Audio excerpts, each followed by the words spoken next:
오늘 말씀의 제목은 빈방 있습니다. 오늘은 강림절 넷째 주일입니다. 주의 강림은 다양한 의미를 갖습니다. 우리는 보통 주의 강림하면 물론 이제 초림도 있지만 재림에만 많이 이제 이런 어떤 초점을 두어서 심판 내지는 종말적인 어떤 미래적 관점만 가지고 있지만 또 그 외에 여러 관점들이 있었다. 뭐 조금 정리해 보면 시간적으로 볼 때는 과거에 주의 초림, 또 현재에도 주님은 여전히 거룩하신 영으로 우리 가운데, 우리의 삶 가운데 강림하시고, 또 당연히 우리가 예상하는 바 미래적인 주의 강림이 계십니다. 또 그 의미로 말할 것 같으면 우리는 늘 주님의 강림하면 심판만 생각할지 모르지만 아니다. 우리를 구원하시려고 그때그때마다 역사의 현장 속에 개입하시는 어떤 주님의 이 강림의 의미가 있었다. 그래서 지난주 같은 경우는 주께서 이 불의하고 이 부패하고 도무지 해결점이 없는 이 역사의 현장 속에 개입하셔서 우리를 구원하여 주옵소서 하던 선지자의 탄원을 확인한 바 있습니다. 더하여서 그 재림의 대상을 놓고 볼 때 우리는 전 우주적인, 어떻게 보면 좀 객관적인, 이 보편적인 어떤 그런 대상으로만 생각하지만 주께서 강림하시는 대상으로 볼 때 사실은 가장 중요한 것이 뭐냐면 각 개인에게 임하시는 주님의 역사이십니다. 그래서 오늘은 특히 주의 강림하심에 대한 현재적이면서도 개인적인 차원에서의 의미를 고찰해 보도록 하겠습니다. 오늘 본문은 사도 요한이 소아시아에 있는 7교회, 이게 이제 신대원 때 성경 고사에 나오는 아주 중요한 거였는데, 그래서 안 잊어먹었나 했더니 10년이 지났는데 얼마나 징하고 세게 외웠으면 제가 기억을 하고 있더라고요. 물론 그전에도 좀 알고는 있었지만 한번 이참에 우리 테스트 해볼까요? 요한계시록에 나와 있는 소아시아 7교회가, 첫 번째 교회가 2장을 보면 첫 번째가 찾아보고, 저는 알잖아요. 그쵸? 찾아보시고, 자, 에베소, 그 다음에 8절에 서머나, 12절에 버가모, 18절에 두아디라, 자, 3장 1절에 사대, 그 다음에 7절에 빌라델비아, 그 다음에 라우디게아는 하도 유명해서 알아요. 그쵸? 그래서 에베소, 서머나, 버가모, 두아디라, 사대, 빌라델비아, 라우디게아라는 이 사도 요한이 당시 사역했던 지역이 소아시아입니다. 그리고 그 7교회 중에서 특히 마지막으로 우리가 얘기했던 라우디게아 교회에 보내는 예수 그리스도의 계시요 약속의 말씀입니다. 그저 우리가 이제 요절을 많이 외우다 보니까 그냥 이 요절 어디서 많이 들어봤어, 이거 유명한 거야 하지만 저는 늘 그 성경은 그냥 읽지 마라. 요절도 중요해요. 그렇지만 전체적인 문맥, 이 맥락, 배경을 놓고 볼 때 그 의미가 확연히 다를 수도 있고 더 두드러질 수도 있기 때문에, 그래서 오늘 그저 이 말씀 자체로 곧바로 들어가지 않은 이유가 또 있기 때문에 이렇게 좀 한번 확인해 봤습니다. 자, 본문 보면 볼지어다. 우리 지난주에도 했는데 이두라는 말이었어요. look! 주목! 저는 어린 시절에 선생님들이 그 어린 초등학생들한테 왜 주목이란 말씀을 하셨는지 모르겠어요. 전 주목하면 무슨 말인지 모르지만 하여튼 조용히 하고 주먹을 쥐라는 뜻인 줄 알고 그 어린 마음에도 주먹을 얼마나 세게 있었는데 갑자기 열중셔를 시키거나 이러면 제가 굉장히 헷갈렸던 생각이 납니다. 그래서 늘 이 주목이란 말만 하면 그 어린 시절에 제가 떠오르는데, 볼지어다 이두, 이 말은 사람들의 관심을 집중시키려고 전하는 어떤 감탄사입니다. 왜 이렇게 집중을 시키냐 하면 일곱 교회에게 이렇게 2장부터 쭉 편지를 전하면서 그야말로 하나님의 메시지를 예수 그리스도의 계시를 전하면서 이제 라오디게아에게도 그렇고 그 모든 교회에게 결론적인 어떤 내용을 이야기하려고 이건 더 중요하니까 그래서 설교할 때도 이렇게 가다가 막판이 되면 주로 설교자의 목소리들이 죽어가요 아니면 높아져요. 그런 효과입니다. 그래서 이것만은 정확하게 전달해야 될 때 목소리를 높이면서 이렇게 집중을 시키는데 그런 말입니다. 그러면서 내가 문 밖에 서서 두드리고 있다. 우리 이런 그림 많이 봤죠. 저희 교회는 그 그림이 없지만 어떤 교회들에 가면 대부분이 그런 어떤 사파가 있어요. 예수님께서 그죠? 문 밖에서 이렇게 두들기는 모습이 있습니다. 여기에서 문은 무엇이냐 할 때, 그야말로 사람의 마음 문을 의미해요. 그런데 어떤 문이냐 하면 아직 열리지 않은 문. 아멘. 닫혀 있는 문. 그래서 열리지 않는 문이다 할 것 같으면 왜 열리지 않았느냐 하면 영적인 자신의 비참함을 전혀 인식하지 못하기 때문에 도우심을 받아야 되는 자신의 상태를 전혀 감지하지 못하고 감각하지 못하고 있기 때문에 그 문을 닫아 건 겁니다. 또 그러면 나는 예수님을 영접했으니까 문이 열렸는가 할 때 조금 더 심도 있게 들어가면 나는 예수님을 믿는다고 하지만 그 예수 앞에서 예수를 인격적으로 제대로 영접하지도 못하였고 무엇보다 그 앞에서 전혀 회개하지 않은 상태에서 어떤 소위 말하는 종교생활, 교회생활을 한다면 이것 또한 닫혀진 문이다. 특별히 그 문 앞에 서서 문 밖에 서서 두드리노니 할 때 이미 예수님은 오셨다. 이미 도달해 계신다. 그리고 나서 두드리고 계신다라는 거예요. 그래서 제가 그 얘기했죠. 천국, 구원은 이미 와 있지만 아직은 완성되지 않은 상태다. 제가 이런 얘기했어요. 그죠? 그래서 already 그래서 급진적인 어떤 구원이 있었고 하지만 아직 완성되지 않은 but not yet 해서 아직은 완성되지 않은 어떤 점진적인 차원에서의 구원이 있다고 했는데 이 말에는 이미 예수가 오셨기 때문에 이미 오셔서 이 오심으로 인해서 우리에게 회개도 또 어떤 심판의 말씀도 또 구원의 메시지도 전달하는 상태를 말합니다. 특별히 여기서 보면 문 밖에 서서 우리가 어떤 집에 도착했어요. 그럼 문 밖에 서서 두들깁니까? 아니면 그냥 부릅니까? 부르기도 하죠. 뭐가 그렇게 급해서 두들기면서 문 열어라 해요. 그죠? 그 정도로 예수께서는 구원이 필요한 우리를 향해서 적극적으로 할 수 있는 모든 방법을 동원하여서 그 문을 열기를 종용하고 계신 것을 의미합니다. 특히 여기서 두드린다라고 할 때 이 크로란 말은 한 번 두드리고 그치는 것이 아니라 계속해서 두드리는 것으로 언제까지? 열릴 때까지. 여전히 회개하지 않는 교회와 사람들에게 문을 열지 않는 이들의 행동에도 불구하고 그야말로 그럼에도 불구하고의 사랑을 지금 포기하지 않고 계속적으로 반복적으로 행하시는 하나님의 특별한 열심을 의미합니다. 그제죠. 제가 이제 개인적으로 한 아들과 이렇게 이야기를 하는데 그런 얘기를 하더라고요. 하나님은 나를 버렸다.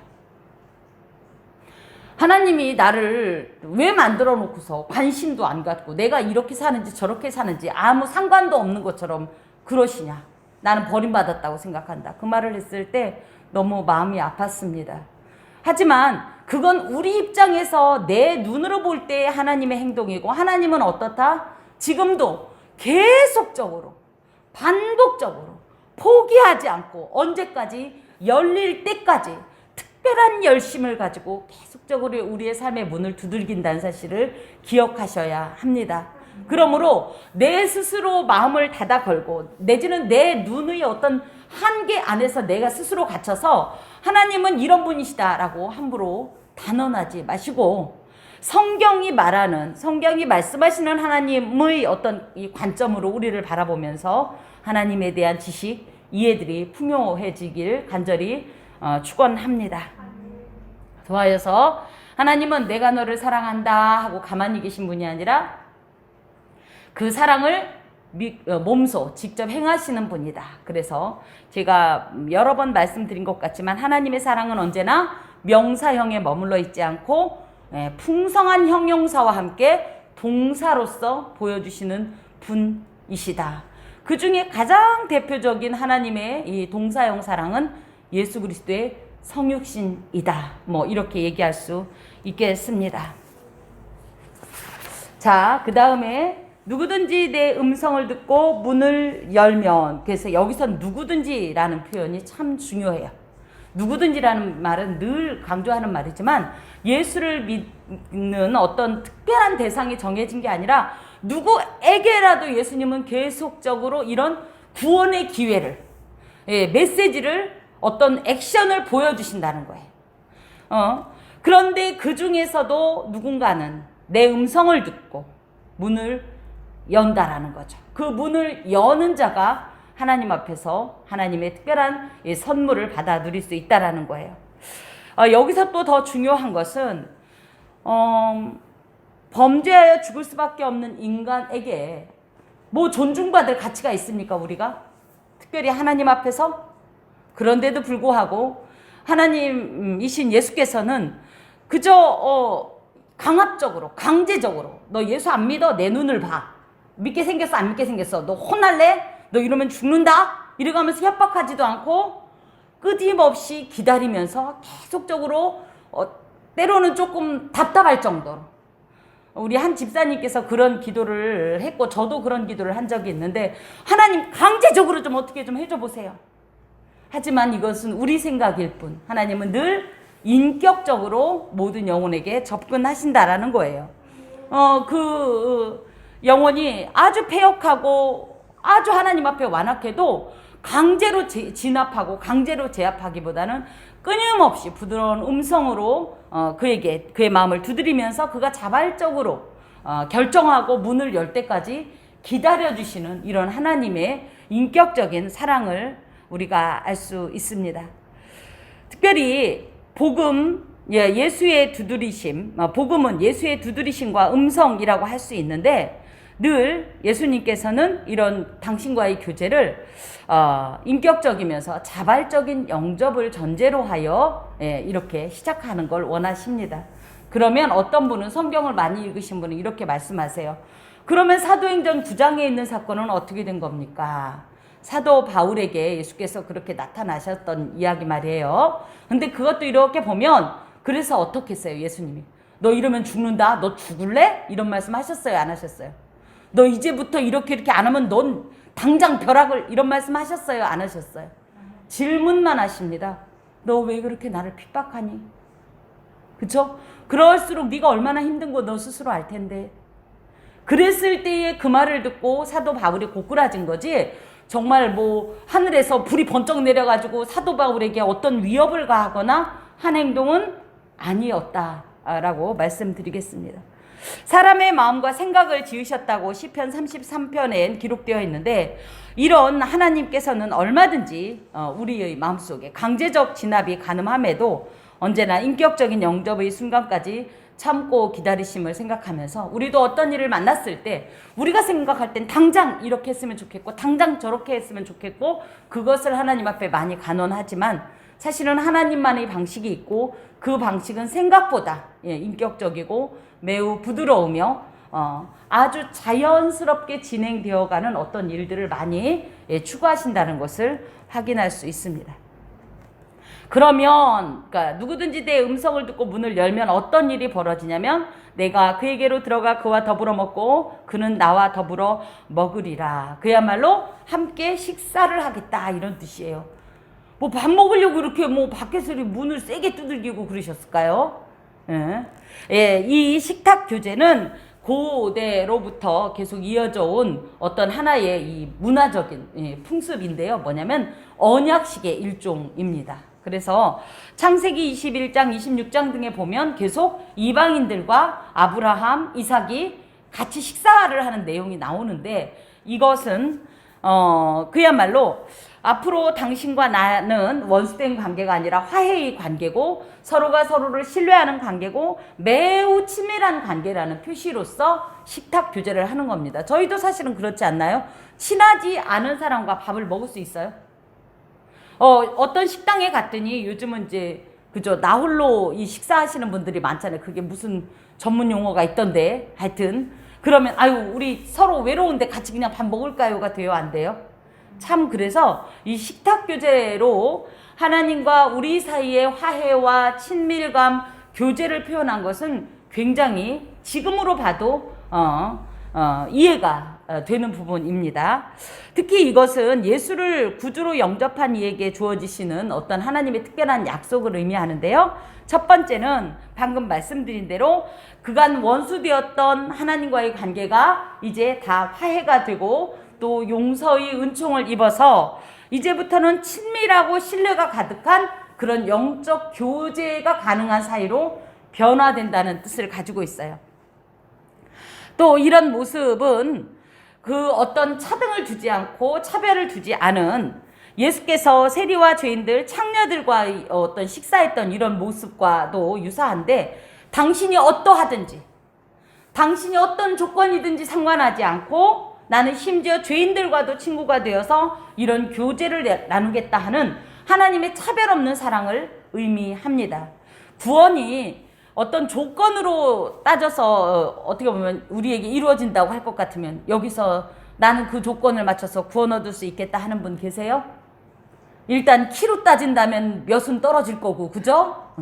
외모로 따진다 그러면 대표적으로 여기 앞에 있는 목사가 떨어질 것 같고, 몸무게는 자신 있습니다만은, 뭐 물질로 따진다면, 학식으로 따진다면, 성품으로 따진다면 그 누구도 이 구원의 어떤 조건에 내가 들 수 있다고 장담할 수 없는데, 하나님께서는 그 어떤 것도 다 차치하고 오히려 가장 비천한 자들부터 구원하시는 이런 사랑을 의미합니다. 두 번째는 이것은 어찌 보면 성만찬으로의 초청의 의미를 갖고 있습니다. 우리는 보통 성만찬 하면 어떤 장면과 어떤 장면을 연상하죠? 예수님께서 죽으시기 전날 밤에 제자들과 행하셨던 어떤 약간 장례 음식 같은 그런 분위기를 많이 갖습니다.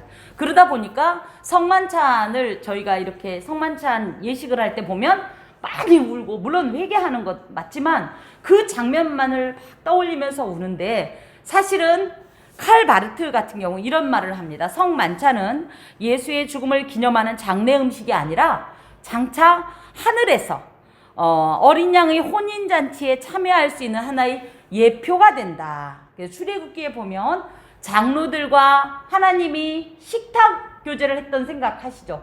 시내산에 올라가서 언약을 맺기 전에 어떤 이런 언약식과 함께, 또한 그렇게 하나님과 함께 식탁 교제를 하는, 그 하나님과 식탁 교제를 하려면 우리가 어디에 있어야 되는 거예요? 그야말로 하나님 나라에 입성할 수 있는 어떤 입장권과 같다, 이런 표현을 합니다. 이것은 이 땅에서 시작된 하나님과의 교제가 내세, 즉 영원까지 이어진다라는 의미로서 하나님 나라의 초대권인데요. 하나님과 예수께서 약속하신 이 어떤 식탁 교제는 그런 미래적으로만 우리에게 적용이 되냐? 아니라는 거죠. 지금도 현재적으로 이 역사 속에서 얼마든지 가능한 것이, 실제로 우리는 예수님과 함께 늘 교제하고 하나님과 화해하면서 친밀하게 인격적인 어떤 이런 대화들이 있고 주고받음이 있지 않습니까? 그것이 그렇기 때문에 이 약속이 미래적인 것뿐만 아니라 현재적으로 역사 속에서도 이미 이루어지고 있고, 또 장차도 이루어질 거라는 이런 의미를 가지고 있습니다. 이 귀한 약속을 받은 우리는 그런데 어떤 행동을 했느냐 할 때 요한복음을 좀 찾아보겠습니다. 요한복음 1장.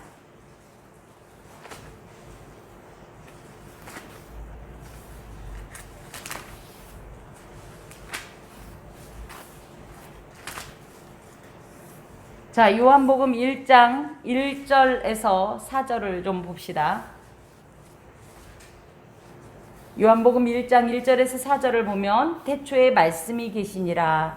이 말씀이 하나님과 함께 계셨으니 이 말씀은 곧 하나님이시라. 그래서 여기에서는 성자 하나님을 의미합니다. 로고스이신 성자 하나님 예수 그리스도께서 태초에 함께 계셨고, 그래서 그가 태초에 하나님과 함께 계셨고, 이거는 1장 1절의 태초는 그 언제인지 모르는 그 세상과 무관한 어떤 절대적인 태초이고, 2장 그가 태초에 하나님과 함께 계셨고 할 때 이 태초는 창세기 1장 1절의 태초인데, 이때도 함께 계셔서 뭘 하셨냐면 만물을 지었다라는 거예요.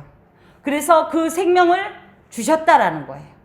그런데 이렇게 태초, 즉 창세 이전에 자존하시는 하나님께서, 즉 예수께서 말씀의 능력으로 이 땅을 창조하셨지만, 이 땅의 사람들은 그 하나님의 특별하신 은총을 힘입고도 범죄함으로 말미암아 죄의 어떤 이 결과로 죽음의 권세 아래 사로잡혀서 죽어갈 때에 그들을 사랑하심으로 어떤 행동을 하시냐면 12절에 보니까 10절에 보니까 그가 세상에 계셨으며 세상은 그로 말미암아 지은 바 되었으되 세상이 그를 알지 못하였고, 그리고 심지어 그 자기 땅에 오매 성육신하여 오셨지만 어떤 일이 있었어요? 자기 백성이 영접하지 않았어요. 그런데 그러면 이 예수께서는 왜 오셨냐 할 때 12절에 보니까 시작, 영접하는 자 그 이름을 믿는 자들에게는 하나님의 자녀가 되는 권세를 주셨으니. 예, 그것 때문에 14절에 보니까 어떤 모습으로 오셨냐면 말씀이 육신이 되어 우리 가운데 거하셨지만 아까도 말씀드린 대로 10절에 보면 세상이 그를 알지 못하였고 또 영접하지 않았다, 이렇게 고발하고 있습니다. 또 누가복음 2장 한번 보겠습니다.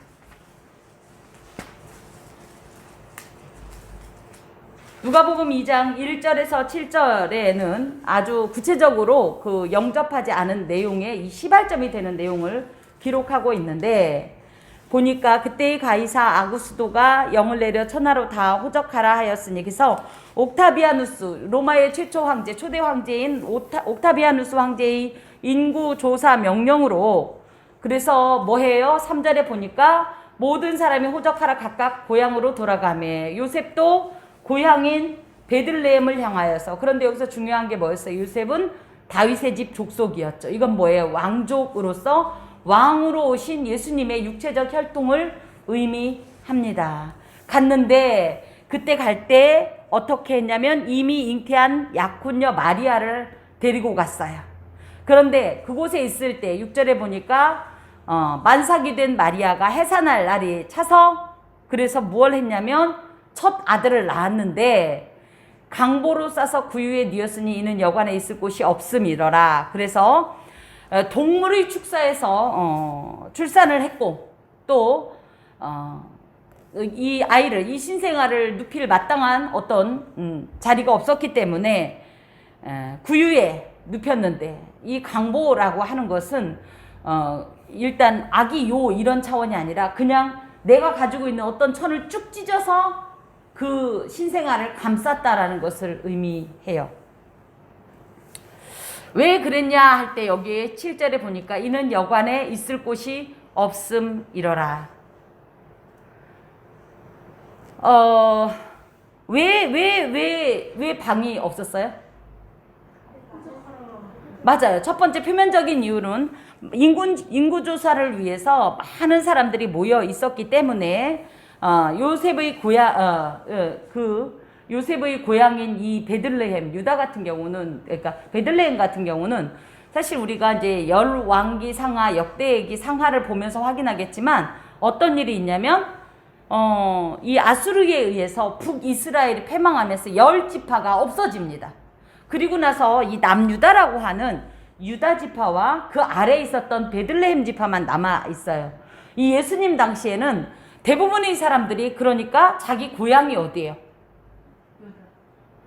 베들레헴 지파가 아니라 베냐민 지파. 예, 유다예요. 그러다 보니까 많은 사람들이 자기 고향으로 가라고 할 때 다 이 유다 지파 쪽인 이 베들레헴이나 이런 쪽으로 많이 왔다라는 거죠. 예. 그래서 그 많은 사람들이 있었기 때문에 예수님께 빈방을 줄 수 없었다라고 하는 것이 표면적인 이유입니다. 하지만 조금 생각해 볼까요? 그곳이 어디라고요? 요셉의 고향. 우리 고향에 가면 누가 있어요? 친척들이 있어요. 왜? 부모님 계실 수 있고. 그죠? 적어도 사돈의 팔촌이라도 있을 수 있어요. 그럼 요셉이 비록 지금 나사렛이라는 곳에서 객지 생활을 하고 있지만 이 요셉이 갔을 때 요셉의 친인척들은 그를 맞아줄 수 없었나요?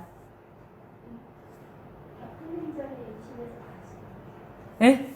혼인 전에 임신해서 갈 수가 없어요. 아, 혼인 전에 임신했기 때문에 차마 그들에게 인사를 할 수가 없었다. 마리아가 너무 상처받을까봐. 예, 우리가 조금 지난 작년 대림절인가 그 작년 대림절인가 살펴본 바에 의하면 우리나라의 약혼과 유대인의 약혼은 조금 다르다고 했어요. 사실은 약혼자이지만 약혼 관계지만 엄연히 얘기하면 법적인 혼인 관계의 사이입니다. 다만 한 1년여 동안 어떤 육체적인 결합만 피하면서 정식 혼인의 날까지 어떻게 보면 그런 걸 지키는 거지. 사실은 약혼 시기도 이미 결혼한 거나 마찬가지예요. 맞아요. 그럴 수 있어요. 그럴 수 있어요. 하지만 저는 이렇게 생각합니다. 우리가 자녀를 출산해 보았지만 아이를 출산하면 할 일이 없습니까? 아니면 많습니까? 준비할 일도 많고 그 산모를 돌보아야 하는 것도 큰 부담입니다. 그래서 요즘은 뭐가 생긴 거예요? 그것을 전문으로 하는 산후조리원 등이 생기고 있지 않습니까? 그렇다고 치면 뭐예요? 설령 이 요셉의 친인척들이라 할지라도 그렇게 그 복잡한 어떤 시기에 그쵸? 그야말로 우리 집사님 말씀하신 대로 아직 혼인도 하지 않은 처자가 만삭이 돼서 온 것에 대해서도 꺼림칙했을 뿐만 아니라 그가 우리 집에 들어와 세산을 하면 그 일들을 처리하는 것이 얼마나 불편했겠어요? 얼마나 귀찮았겠어요? 예? 저는 그런 생각해 봅니다. 그래서 나의 상황, 편안함, 쉼 등이 우선이었기 때문에 굳이 나 아니어도 누가 해주지 않을까? 라고 생각하여서 거부한 것이 아닐까.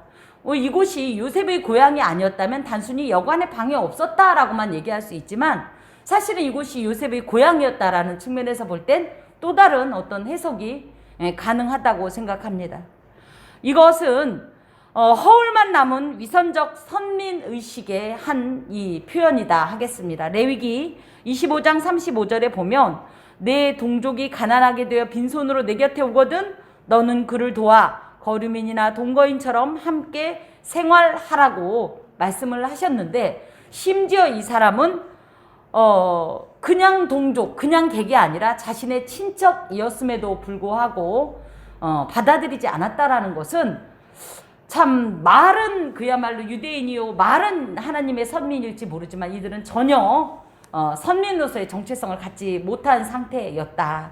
그리고 지나친 어떤 이기주의에서 시작된 어떤 이런 악한 어떤 결과가 아니었나 이런 생각합니다. 그럼 이렇게 얘기합니다. 그래요. 그땐 그렇다고 쳐요. 지금은 가능합니다. 가능합니까? 예수께서 오셨을 때 여러분은 예수님께 내어드릴 빈방이 있습니까? 영접하실 마음이 있습니까?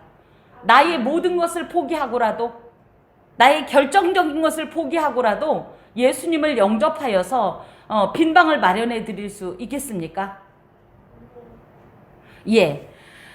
사실 지금도 예수님께서는 우리의 마음문을 두드리고 계시고 그 음성을 주고 계시면서 빈방을 요구하신다는 사실입니다. 예수님께서는 천국 복음을 가지고 적극적이며 인격적인 어떤 두드림과 메시지를 우리에게 전달하십니다.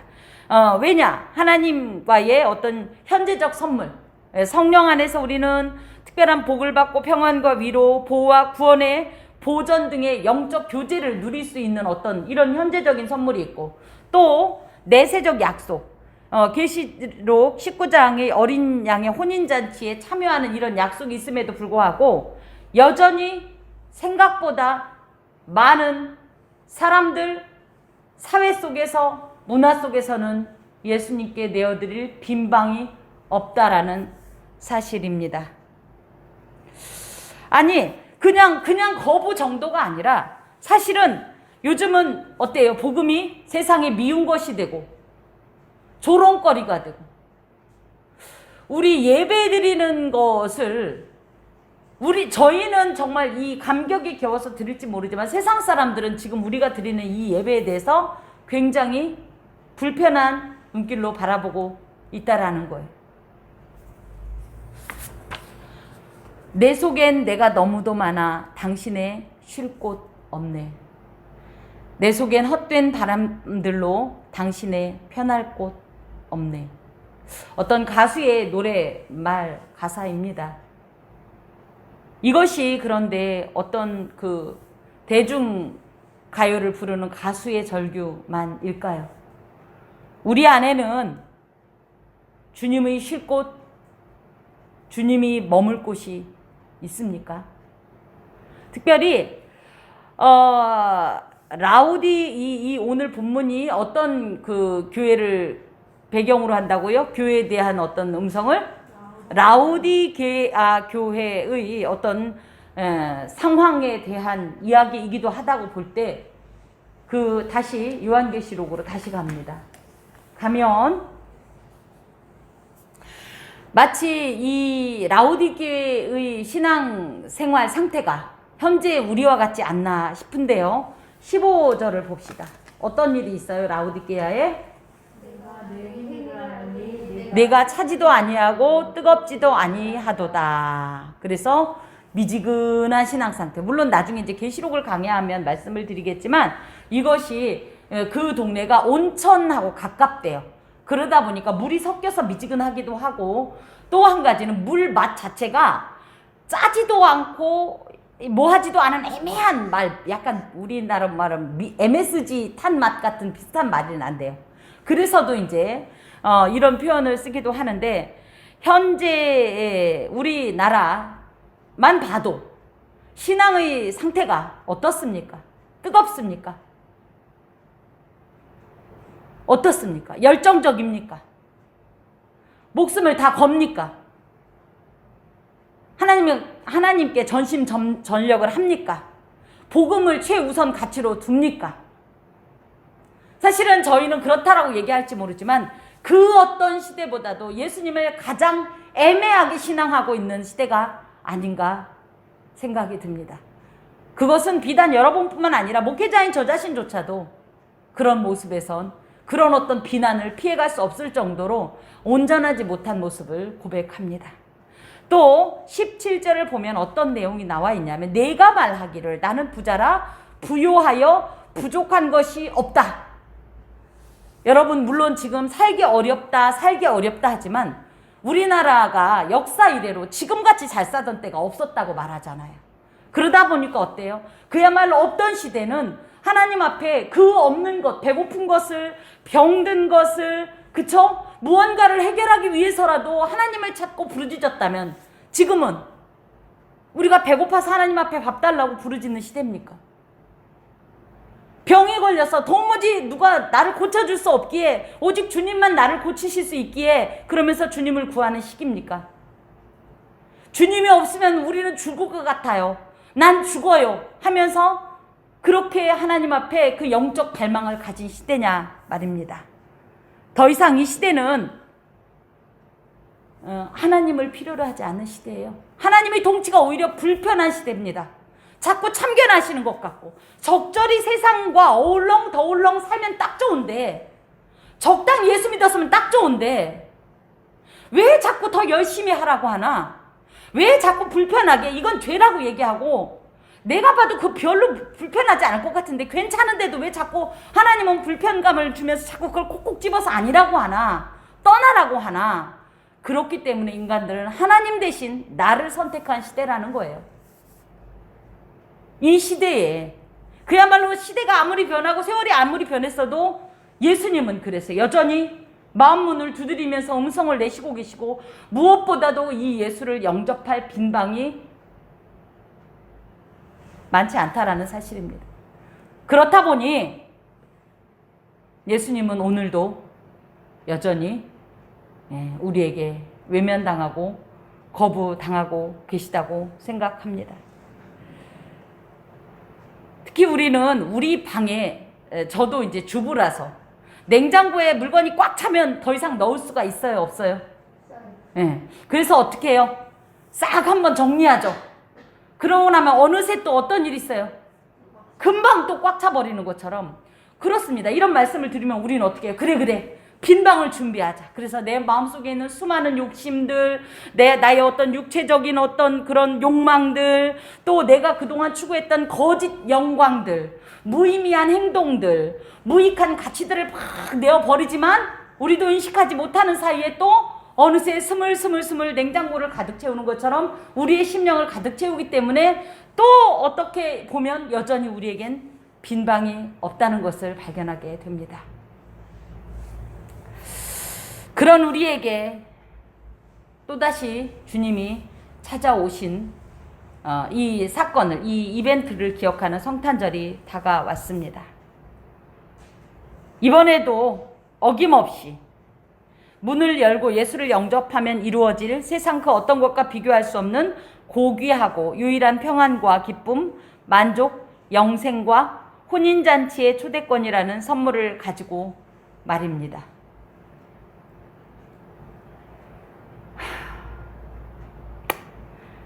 여러분은 어떻습니까? 이 성탄절을 어떤 마음으로 맞이하십니까? 그저 매년 맞는 성탄절, 크리스마스 장식이 그럴듯하고 올해는 특히 우리 교회도 제법 갖추었고 그래서 우리는 성탄절 준비를 충분히 하셨다고 생각하십니까? 오늘 이 말씀을 들으시고 다시 한번 우리의 마음을 좀 살펴봅시다. 내 안에는 혹시 묵은 많은 나의 짐들이, 나의 어떤 가치들이, 목적들이, 욕심들이, 나의 계획들이 있어서 예수를 드릴 곳이 없지는 않은가 말입니다. 중요한 것은 빈 방이 아니면 예수의 음성을 설령 들었다고 하더라도 그 예수를 영접할 수 없다라는 사실입니다. 예수가 그냥 예수의 음성을 듣는 걸로 끝나는 게 아니라 그분이 내 안에 들어오셔야, 그분을 온전히 영접해야, 빈 방으로 모셔야 우리가 그제서야 참으로 생명의 사람으로, 구원의 사람으로 변화된다는 사실입니다. 청소합시다. 청소합시다. 우리의 마음, 생각. 인생에 있어서 예수께서 오심에 대한 거리낌의 그 어떤 것이라도 합하지 않은 것이라면 기꺼이 다 청소해 놓고 주님의 오심을 기다리면서 소망합시다. 그리고 외칩시다. 주님, 여기 빈 방 있습니다. 주여 오시옵소서. 이곳에 오시옵소서. 기도하겠습니다. 주님, 내 속엔 내가 너무도 많아. 내 것이 너무도 많아.